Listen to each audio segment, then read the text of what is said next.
नमस्कार दोस्तों, मेवाड़ की बात इस स्पेशल सेगमेंट में राष्ट्र न्यूज़ पर आज हमारे विशेष मेहमान हैं सुप्रीम कोर्ट से जाने माने वकील विष्णु शंकर जी जैन साहब। सर से जानेंगे सबसे पहले तो मेवाड़ में आने की क्या खास वजह रही है सर? देखिए, राष्ट्र मंथन के कार्यक्रम में मैं मेवाड़ आया था जी। राष्ट्र मंथन एक ऐसा मंच है जो इस मेवाड़ की भूमि पे जितने सनातन विरोध के कार्य चल रहे हैं उसको चिन्हित कर रहा है और उसको भारी मात्रा में उजागर कर रहा है और ऐसे नैरेटिव्स के खिलाफ लड़ाई लड़ रहा है, चाहे वो सेक्युलरिज्म हो, चाहे वो माइनॉरिटीज़ के इसलिए स्पेशल राइट्स हो, चाहे वो काशी का मुद्दा हो, ज्ञान व्यापी का मुद्दा हो, मथुरा का मुद्दा हो, भोजशाला का मुद्दा हो। ये सारे मुद्दे राष्ट्र मंथन के बैनर तले हम लोगों ने उसके ऊपर चर्चा की।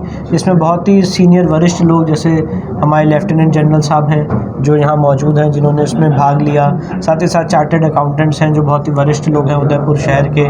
सूद साहब हैं जो बहुत ही कर्मठ और एक निर्भीक व्यक्ति हैं। ऐसे बहुत सारे वरिष्ठ लोग समाज के, उदयपुर के समाज के, जो यहाँ पे अपने पूरे जीवन के दौरान इस तरह के अन्याय और अत्याचार देख चुके हैं। उनके साथ हमने ये मंथन और चिंतन किया और यही भावना है, यही धारणा है कि आगे आने वाले समय में हम सब मिलजुल के ऐसा काम करें कि कम से कम सनातन संस्कृति को हम कुछ डोनेट कर पाए, कुछ कंट्रीब्यूट कर पाए और जो हमारी संस्कृति के खिलाफ, हमारी सभ्यता के खिलाफ अन्याय और अत्याचार हो रहा है उसके खिलाफ संगठित होकर कुछ लड़ाई लड़ पाए। दिल्ली में ऐसे कई मुद्दे हैं लेकिन राष्ट्र मंथन आपको करना पड़ रहा है, क्या अब ज़रूरत पड़ रही है? देखिए, ये सारे जो मुद्दे हैं सनातन समाज के, ये राष्ट्र के मुद्दे हैं, ये सारे सनातनियों के मुद्दे हैं। चाहे वो सनातनी तमिलनाडु में रहता हो, चाहे वो सनातनी कश्मीर में रहता हो, चाहे वो सनातनी उड़ीसा में रहता हो, चाहे वो सनातनी हमारे आंध्र प्रदेश में रहता हो, ये सारे लोगों के मुद्दे हैं। तो इसीलिए इसके लिए राष्ट्र मंथन ज़रूरी है। और जो सेकुलरिज्म का फेक नैरेटिव फैला के हम लोगों के मन मस्तिष्क में भर दिया गया कि लोग सेकुलर होते हैं और इसके बारे में बात नहीं करनी चाहिए, उसके खिलाफ चिंतन डेवलप होना चाहिए और ये बोलना चाहिए कि आपको हक है आर्टिकल 25 के तहत ये मानने का कि आपका धर्म सुप्रीम है, आपके जो देवी देवता हैं वो सच्चे मार्ग पर दिखाते हैं आपको। अगर हम गौ की पूजा करते हैं तो हमारे को आध्यात्मिक उन्नति होती है, गाय खाने से हमारी आध्यात्मिक उन्नति नहीं होती है। हम वो लोग हैं जो ये मानते हैं कि अगर शिवलिंग की पूजा करते हैं तो आपने पूरी सृष्टि की आपने पूजा की। हम लोग वो मानते हैं कि जो भगवान कृष्ण ने गीता में ज्ञान दिया वो ज्ञान आज भी अपने व्यक्तिगत जीवन में, अपने सामाजिक जीवन में आज भी उस ज्ञान का महत्व है, उसके हिसाब से हम चलना चाहते हैं, जीना चाहते हैं। और इसीलिए हम सारे मुद्दे उठा रहे हैं क्योंकि सारे राष्ट्र के मुद्दे हैं, सारे सनातनी समाज के मुद्दे। मंदिर संरक्षण की बात जो की जा रही है, किस तरह से रीस्टोर किए जा सकते हैं, क्या उसके पीछे लॉजिक बन सकता है? देखिए, लॉजिक बड़ा सिंपल सा है और मैं इसके लिए 2 रेफरेंसेस देना चाहता हूँ। सुप्रीम कोर्ट ने राम मंदिर के जजमेंट में पैरा 115, 116, 117 में ये कहा है कि अगर किसी जगह कोई मंदिर रहा है तो अगर मूर्ति का वहाँ से विस्थापन हो जाता है, डिस्ट्रॉय हो जाती है, तो कभी भी मंदिर का अस्तित्व खत्म नहीं होता है। बीके मुखर्जी का हिंदू लॉ है जिसमें उन्होंने कहा है कि मंदिर के लिए मूर्ति होने की ज़रूरत नहीं है। अगर कहीं मूर्ति नहीं भी है तो वहाँ पर भी देवता अप्रत्यक्ष रूप में विराजमान रहते हैं जब तक कि उनका वापस रेस्टोरेशन ना हो जाए। रेस्टोरेशन कैसे किया जाए, शुद्धि कैसे की जाए, देवता की प्राण प्रतिष्ठा कैसे की जाए, कैसे विराजमान किया जाए, उसके ऊपर भी बीके मुखर्जी का सबसे अथॉरिटेटिव किताब है। जो सुप्रीम कोर्ट के जज रहे जस्टिस बीके मुखर्जी, उनका एक किताब है जस्टिस बीके मुखर्जी की हिंदू लॉ, सबसे अथॉरिटेटिव किताब है जिसको सुप्रीम कोर्ट ने राम मंदिर के जजमेंट में भी रिलाई किया है। तो ये सारे ऐसे मूलभूत अधिकार हैं जो सुप्रीम कोर्ट ने राम मंदिर के केस में और जस्टिस बीके मुखर्जी ने हिंदू लॉ को हेवली रिलाई करते हुए, जो शास्त्रों से आया है उसको हेवली रिलाई करते हुए ये सारी किताबें लिखी है जिसपे हम भी हेवली रिलाई कर रहे हैं। आप उदयपुर पधारे हैं, उदयपुर में ऐसे कई मंदिर हैं जहां इनको संरक्षण की ज़रूरत लगती है, किस तरह के इश्यूज़ आपके सामने आ रहे हैं? देखिए, बहुत सारे इश्यूज ऐसे आ रहे हैं। आज मैं फॉर उदाहरण के तौर पे सास बहू मंदिर गया था, जो अपभ्रंश रूप है, आज उसको हम सास बहू के मंदिर के रूप में जानते हैं। तो वहाँ पे आज मंदिर हमारा भग्न अवस्था में पड़ा हुआ है। वहाँ पे लोग अपने वेडिंग फोटोग्राफ्स करने, वेडिंग शूट्स करने जा रहे हैं। अलग अलग ढंग के ऐसे काम हो रहे हैं जो अनैतिक काम हुए वो वहाँ मंदिर परिसर में किए जा रहे हैं। तो मैं इतना कहना चाहता हूँ कि वहाँ पर मूर्ति का जो विस्थापना हुई है, मूर्ति जो वहाँ से हटाई गई है, तो मूर्ति हटा देने से मंदिर का अस्तित्व कभी ख़त्म नहीं होता है। हम सारे लोग संगठित होकर, सारा समाज संगठित होकर ये प्रण ले रहा है कि हम ऐसे मंदिरों के रेस्टोरेशन करेंगे। आर्कियोलॉजिकल सर्वे ऑफ इंडिया से, केंद्र सरकार से, राज्य सरकार से ये मांग करेंगे कि वहाँ पे मूर्ति दोबारा उसकी प्राण प्रतिष्ठा की जाए, वहाँ पे पूजा पाठ बहाल हो, वहाँ पूजा पाठ शुरू किया जाए, एक पुजारी के कंट्रोल में वो मंदिर आए, वहाँ पे ट्रस्ट का फॉर्मेशन हो और उसके बाद वहाँ पे हमारी सनातन संस्कृति का प्रचार और प्रसार। तो वो उसके केंद्र हैं, उस केंद्र को भूल के वहाँ पे वेडिंग फोटोग्राफी हो रही है, उसके खिलाफ हम हैं और उसके खिलाफ पूरे राजस्थान में जहाँ जहाँ पूरे भारत में जहाँ जहाँ ऐसे प्रमाण मिलेंगे, ऐसे प्रूफ्स मिलेंगे, उसकी लड़ाई मैं और मेरी लीगल टीम करेगी। सरकार के ध्यान में करीब करीब इश्यू होते हैं, उसके बाद में भी जैन साहब को अपने स्वर मुखर करने पड़ रहे हैं। क्या इच्छा शक्ति की कमी लगती है या फिर कुछ नहीं, देखिए मैं ऐसा मानता हूँ कि बहुत सी ऐसी चीज़ें हैं जिसके लिए समाज को जागरूक होना पड़ेगा। हर चीज़ सरकार पे छोड़ देने से कभी काम नहीं होता है। जैसे गौ संरक्षण का मुद्दा है, गौ रक्षा का मुद्दा है, मंदिर संरक्षण का मुद्दा है, ऐसे ऐसे कानून हैं जो हिंदुओं के विरोध में। तो जब तक समाज नहीं उठाएगा चीज़ें और सरकार के सामने नहीं रखेगा तो सरकार भी क्या एक्शन लेगी। हर चीज़ हम ये सोचें कि बस हमने वोट दे दिया है और हमने एक सरकार चुन ली और वो सरकार सब कुछ करेगी, तो ये हमारे समाज की कायरता है। इसीलिए मैं यहाँ पे हिंदू जगाने आया हूँ और हिंदू जगा के जाऊँगा।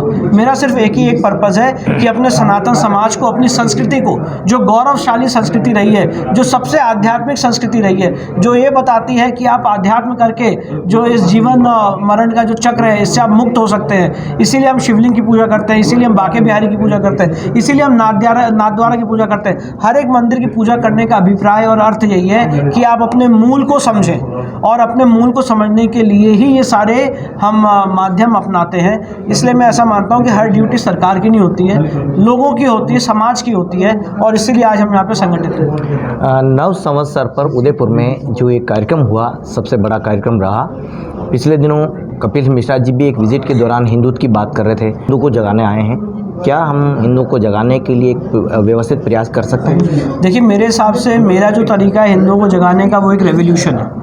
जो भगत सिंह ने कोर्ट के माध्यम से किया था वही मैं भी कोर्ट के माध्यम से कर रहा हूँ। मैंने किसी समाज के व्यक्ति को ये नहीं कहा कि वो कानून हाथ में ले ले और लॉ एंड ऑर्डर हाथ में ले ले और अव्यवस्था फैलाए और एक यहाँ पे अराजकता का माहौल फैलाए। हम सिर्फ ये कह रहे हैं कि इस देश में जुडिशरी थर्ड फंक्शन है, थर्ड रोल अपनाती है और सॉवरेनिटी जो है वो जुडिशरी के पास भी है। जुडिशरी भी सॉवरेन फंक्शंस एक्सरसाइज कर रही है। इसलिए हम ये सारी लड़ाई कोर्ट के माध्यम से लड़ रहे हैं और कोर्ट से डायरेक्शंस मांग रहे हैं कि आप सरकार को डायरेक्ट करिए कि आप इन सारी चीज़ों को करेक्ट किया जाए, ये जो फॉल्ट लाइन्स है इसको ठीक किया जाए। हिंदुत्व के लिए कोई बोलता है तो मुकदमे दर्ज होते हैं। बागेश्वर धाम पर भी इसी तरह का मुकदमा दर्ज हो गया।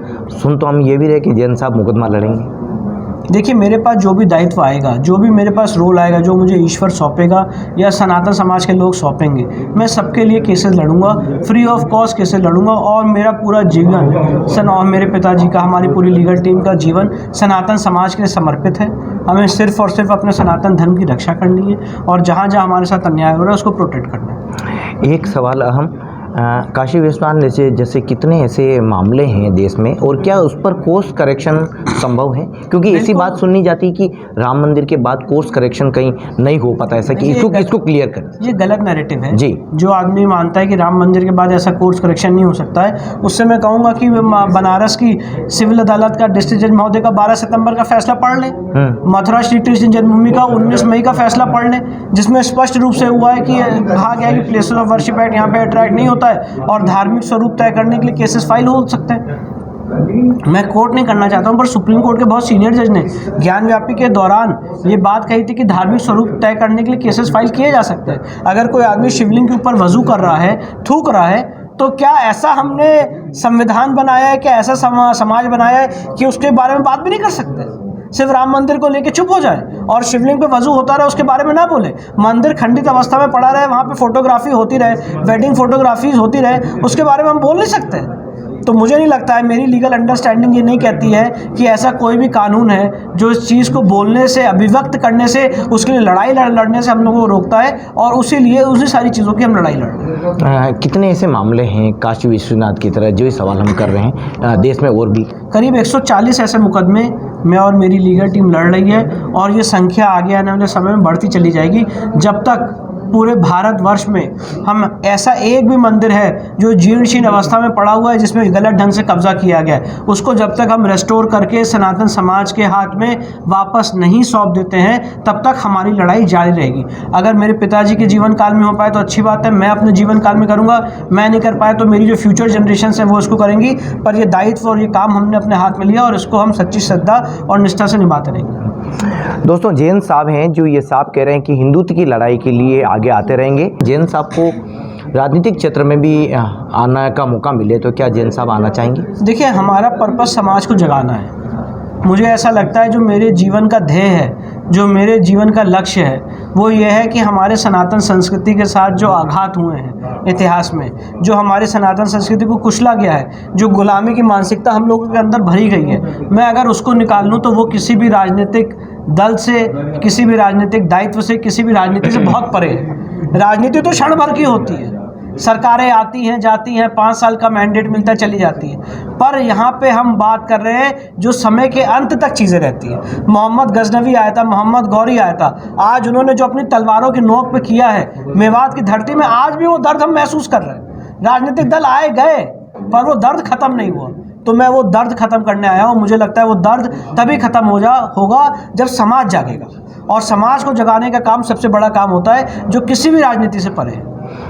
खासकर आप सासबहू मंदिर को कोट कर रहे हैं, इसको किस तरह से हम सेवा पूजा के लिए ला सकते हैं, किस तरह से? अब वेट करिए, आज हमने उसका निरीक्षण कर लिया है, आगे आने वाले समय में आपको जल्दी बहुत खुशखबरी मिलेगी। ऐसे कई स्थान हैं उसके फिर भी आवाज़ उठेगी, वो जहाँ जहाँ मेरे पास प्रूफ्स और प्रमाण आएंगे और जहाँ जहाँ वो मेरे लीगल फ्रेमवर्क में बैठेगा, उन सब की लड़ाई में लड़ूंगा। मामला तो कुंभलगढ़ फोर्ट का भी आ रहा है जहाँ पे कुछ अवैध अगर कुंभलगढ़ फोर्ट ASI के कब्जे में है और उसमें किसी ने गैर तरीके से कब्जा किया है, वहाँ पे गैर कानूनी ढंग से उसमें वहाँ पे वो विराजमान हुए हैं, तो उनको हटाने के लिए उनके डिस्पोजिशन का भी काम हम करेंगे। तो देखिए दोस्तों, ये थे जैन साहब जिन्होंने साफ कहा है कि आने वाले समय में हिंदुत्व के लिए हमेशा इसी तरह से काम करते रहेंगे। वहीं मेवाड़ में ऐसे कुछ मंदिर है जिनके लिए उनकी तरफ से बात होनी चाहिए, ये भी बात जैन साहब ने रखी है और इसी तरह से हिंदुत्व की लड़ाई लड़ते रहेंगे।